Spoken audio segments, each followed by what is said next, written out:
आचार्य कुंद कुंद देव ने हम लोगों के लिए अनेक ग्रंथों की रचना करके श्रवण परंपरा के लिए और श्रावकों के लिए अपने लेखनी से अनेक ग्रंथों की रचना करके महान उपकार किया है। आचार्य गुरु महाराज के सानिध्य में 1993 में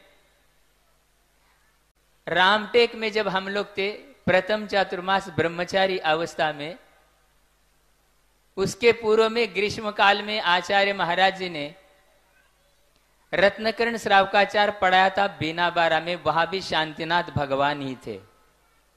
रामटेक में चातुर्मास हुआ, वहां भी शांतिनाथ भगवान ही थे। प्रथम चातुर्मास था हमारा। और यहां भी पूज्य आचार्य समय सागर महाराज के यहां भी शांतिनाथ भगवान ही है। योगा योग की बात है, इसी का नाम वर्षा योग है। योग की बात है। अष्टपाहुड़ ग्रंथ का आचार्य महाराज जी ने स्वाध्याय कराया था। और जहां तक मुझे स्मरण है, अष्टपाहुड़ ग्रंथ आचार्य महाराज के द्वारा एक बार ही रामटेक में वाचना हो गई। जहां तक मुझे स्मरण है, एक ही बार 1993 में वाचना हुई। उसमें सर्वप्रथम दर्शन पाहुड़ ग्रंथ आता है।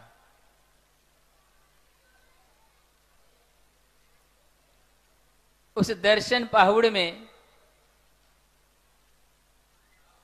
एक गाथा दी है आचार्य कुंद कुंद देव ने। आज दिनांक कितना है?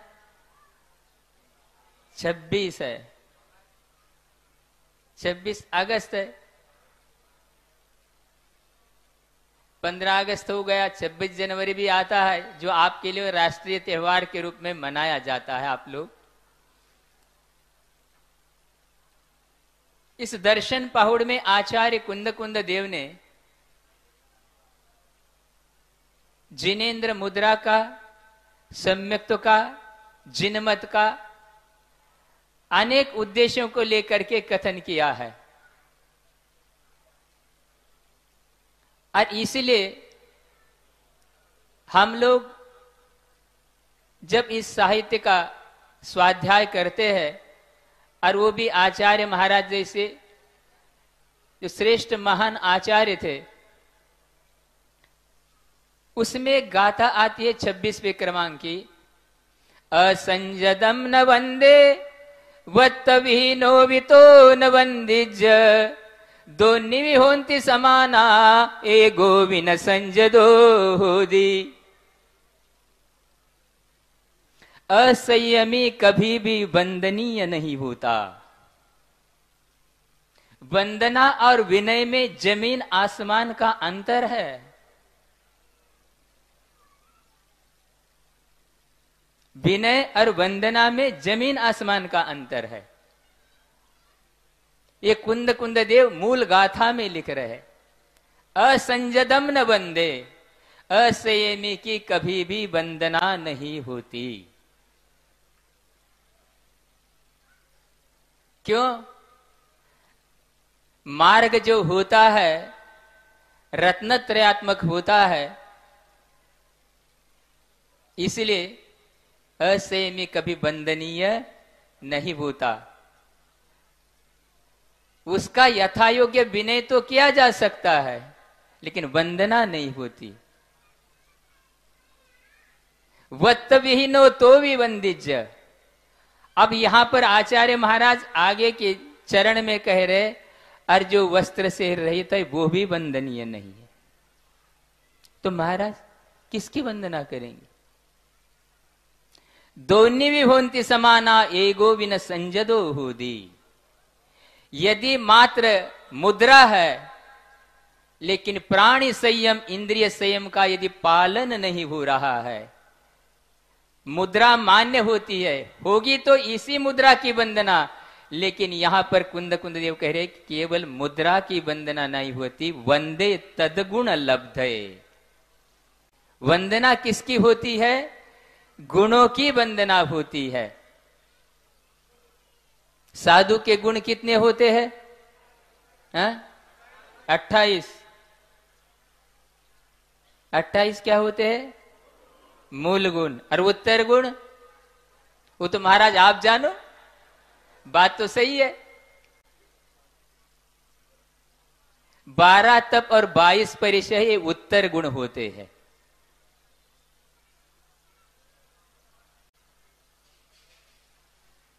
क्या अभिप्राय है आचार्य महाराज का?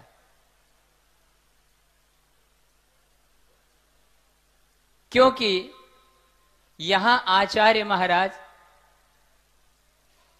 द्रव्य और भाव दोनों की आवश्यकता बता रहे हैं। मतलब बाहरी जिन मुद्रा केवल हो और गुण यदि नहीं है, इसका निषेध किया जा रहा है। इसका अर्थ लेकर के ये नहीं करते बैठना कि क्योंकि आपके लिए जिन मुद्रा वंदनीय है, उनके रत्नत्रय को या इसी बाहर के आंखों से, तो बाहर के आंखों से तो आपको जिन मुद्रा ही दिखेगी, रत्नत्रय जो आत्मा का परिणाम है वो सूक्ष्म परिणति हमारे ज्ञान का विषय नहीं बनता। इसलिए अपना कर्तव्य है कि भी जो रत्नत्रयधारी मुनिराज है उसके लिए वंदना करे, लेकिन गुणों की ओर दृष्टि रखे। गुण जो है 28 मूल गुण है, इसकी भी जानकारी हम, क्योंकि वंदना आपको करना है, इसलिए कुंद कुंद देव कह रहे कि मात्र भेष की वंदना नहीं, गुणों की वंदना है। अब देखिए,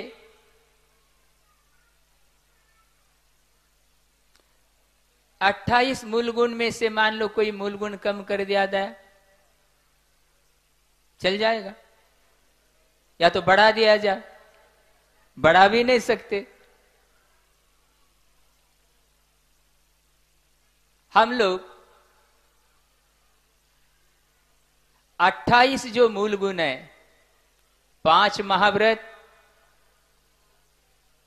5 समिति, पंचेंद्रिय विजय, 6 आवश्यक और 7 शेष गुण, इसी के साथ मार्ग बनता है। कर्म कितने होते हैं? 8। अब हम लोगों को कर्मों को बढ़ाना है क्या घटाना है? घटाना है क्या बढ़ाना है? पक्का? अच्छे कर्म बढ़ाना, या वो कर्म नहीं, कर्म क्या अर्थ क्रिया, आपका कहने का भाव यह है। ज्ञानावरण के उत्तर भेद कितने हैं? दर्शनावरण के? मोहनीय के मूल भेद कितने हैं? उत्तर भेद। अब देखिए यहां पर, इसलिए ये बात भी हमको स्मरण रहना चाहिए कि ये जो बात प्रासंगिक चल रही है, जब तक कोई भव्य जीव अनादि मिथ्या दृष्टि है, सम्यक दर्शन, सम्यक ज्ञान, सम्यक चारित्र को धारण करते हुए ये मोहनी कर्म की जो 26 की सत्ता है, सुन रहे क्या आप लोग? ये मूल बात है। दर्शन मोहनी एक भेद है और बाकी 25 कषाय जो है, 9 कषाय और 16 कषाय, ऐसे कुल 26 प्रकृति क्या मोहनी की होती है। लेकिन जब तक कोई भव्य जीव प्रथमोपशम सम्यक्त के साथ भी रत्नत्रय को धारण करता है, तो इस 26 की सत्ता 28 की होती है।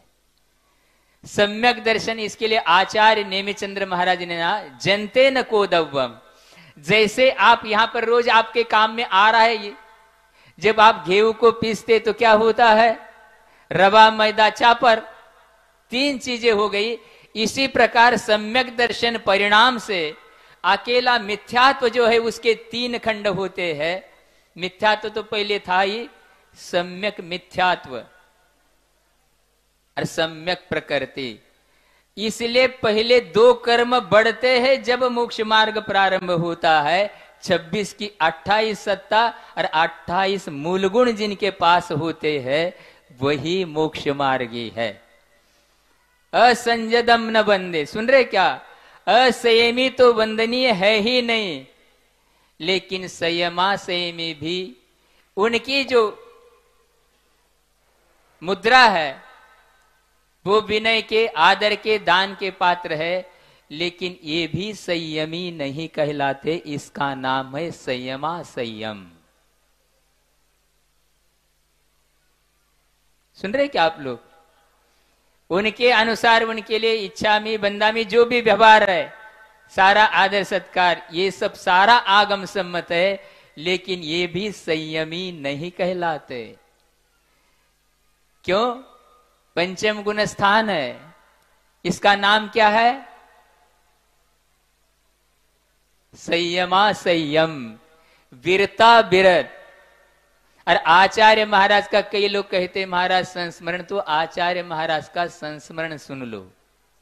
सुनना जरूरी है, और वो हमको उसी समय स्मरण आता है। क्या? आचार्यों की ये पंक्तियां आती है शास्त्रों में, और गुरु महाराज के श्री मुख से हमने कई बार सुना, प्रवचन और स्वाध्याय के माध्यम से। संयम प्रतिपक्षत्वात् संयमा संयमोपि असंयम। ये संयम का प्रतिपक्ष है, असंयम और संयमा संयम दोनों भी। और जहां संयम मार्गना का कथन किया जाता है, थोड़ा सा समय आपका हो रहा है, अभी देखो ये मोटी मोटी बातें आपको ध्यान में, इसलिए जब भी आपका व्यवहार समीचीन होगा, समीचीन व्यवहार ही निश्चय के लिए कारण होता है। असमीचीन व्यवहार कभी निश्चय के लिए कारण नहीं होता। संयम मार्गना का कथन करते हुए आचार्यों ने शास्त्रों में कहा, सामायिक छेदोपस्थापना चारित्र 6वें से 90 तक।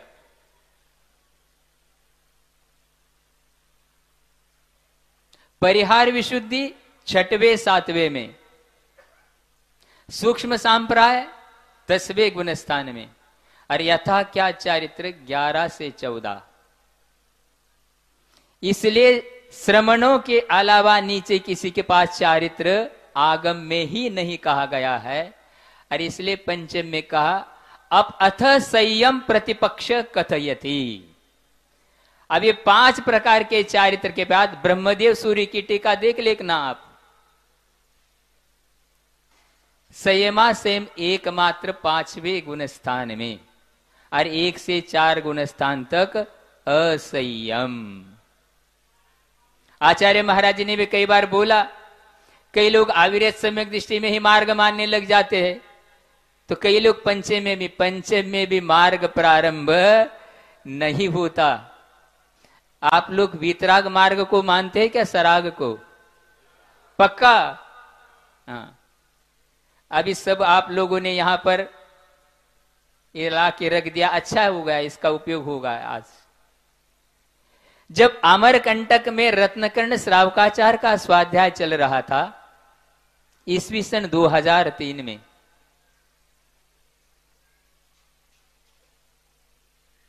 तो उस समय गुरु महाराज जी ने मध्याह्न के समय, स्वाध्याय के समय कहा कि एक विद्वान गुरु महाराज के पास पहुंचे, आचार्य महाराज के लिए नमस्तु किया। कब की बात है ये? मतलब 21 वर्ष पूर्व की बात है ये। और आप कौन से सदी में चल रहे? अभी 21वीं सदी में चल रहे। विद्वान ने जाकर के नमस्तु किया और आचार्य श्री से निवेदन किया, आचार्य श्री, वस्त्र परिग्रह नहीं उपकरण है। सुन रहे आप लोग? बहुत सारे लोग आए हैं, यद्यपि ये पहले विषय हो चुका है गुना वालों को, लेकिन फिर भी एक बार दोहराना पड़ता है, भूल जाते हैं हम लोग। कौन कह रहा है? विद्वान कह रहा है गुरु महाराज के सामने। आप बताइए परिग्रह के मूल भेद होते कितने हैं? 2। अंतरंग बहिरंग परिग्रह के भेद कितने? 10। पक्का?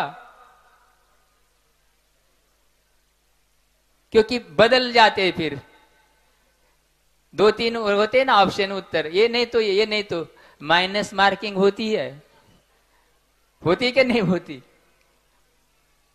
आप सोचिए, एक गुरु महाराज जी ने स्वयं पूरा संघ, मुनिराज, श्रावक, श्राविकाएं सभी जो बैठे स्वाध्याय के लिए, गुरु महाराज जी ने स्वयं इस विषय को रखा। किसी ने प्रश्न नहीं किया था।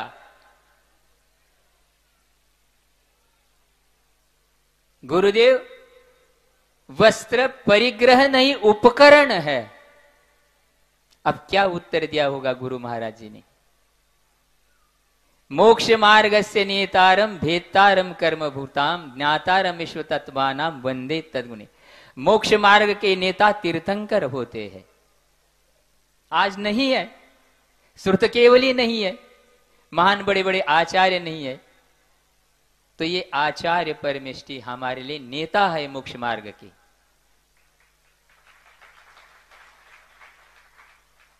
और सामने वाला व्यक्ति विद्वान है, भव्य है वो भी। और यही तो गुरु महाराज की विशेषता है। क्या उत्तर दिया गुरु महाराज जी ने? हाँ ठीक है। सुन रहे आप लोग? हाँ ठीक है। ये जो जिनवाणी है, शास्त्र है, इसकी सुरक्षा के लिए आपने जो आचार का उपयोग किया है, ये तो उपकरण है। ध्यान से सुनना। ये शास्त्र जो आप सभी लोगों ने यहां पर जिनवाणी के माध्यम से शास्त्र की रक्षा के लिए, सुरक्षा के लिए जो आप वस्त्र का, वेष्टन का, आचार का प्रयोग करते हैं, राजस्थान वाले इसको पलासना बोलते हैं। राजस्थान वाले भी आए, रामगंज मंडी वाले, जयपुर, बहुत सारे पलासना बोलते। गुरु महाराज के आशीर्वाद से राजस्थान भी गए हम लोग। सभी प्रांत में जाना चाहिए। महाराज आचार्य महाराज की दीक्षा तो राजस्थान में ही हुई थी, लेकिन आप लोगों का सौभाग्य इधर था, वहां से तो प्रारंभ हो गए और वहां फिर दोबारा तरसते रहे राजस्थान वाले। इसलिए शास्त्र की सुरक्षा के लिए जो वस्त्र का उपयोग किया जा रहा है, वह तो उपकरण है। और आचार्य महाराज जी ने विद्वान के सामने फिर प्रति प्रश्न किया, बताइए आप, क्या पहनने की साड़ी उपकरण है? क्या पहनने की साड़ी उपकरण है? क्या अर्थ हुआ?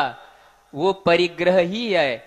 इसलिए जिनवानी की सुरक्षा, इसी का नाम अनेकांत है। इसीलिए वस्त्र सहित मोक्ष पुरुषार्थ दिगंबर परंपरा में प्रारंभ नहीं होता। पुरुषार्थ के भेद कितने हैं? 4। कौन कौन से? धर्म, अर्थ, काम और मोक्ष। सर्वप्रथम धर्म को क्यों रखा? आप लोग कहते महाराज अर्थ के बिना तो कुछ चलता ही नहीं। धर्म का नियंत्रण अर्थ पुरुषार्थ पे। जो जिनेंद्र भगवान के शासन का भक्त है, न्याय नीति से ही धन का अर्जन करेगा, इसलिए धर्म को पहले रखा है।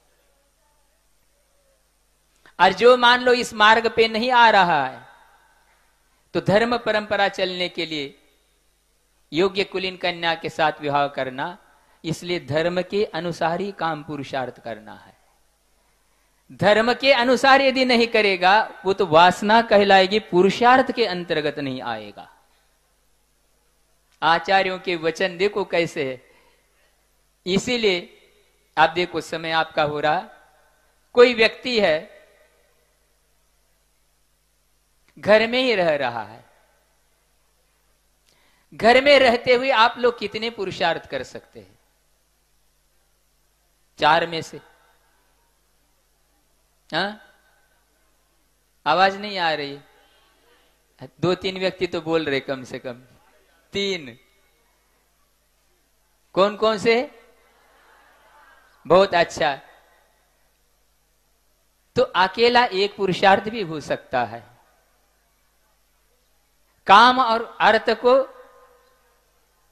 विराम दे दिया, अपनी जो दुकान, खेती बाड़ी, जायदाद, संपत्ति अपने पुत्र पौत्रों के ऊपर सौंप दिया। व्रत नियम संयम लेकर के हम तो दान पूजा आदि केवल धर्म कार्य ही करेंगे, आप अपना संभालो। ऐसा भी हो सकता है कि नहीं होता? होता ही है। लेकिन किसी व्यक्ति ने विधिवत हमेशा के लिए घर का त्याग कर दिया, लेकिन वस्त्र का त्याग अभी नहीं हुआ, तो शास्त्र के अनुसार इनके पुरुषार्थ को कौन सा पुरुषार्थ कहा जाएगा? हा? धर्म पुरुषार्थ ही कहा जाएगा, क्योंकि वर्धमान स्वामी के शासन में इसके लिए शिक्षा व्रत कहा है।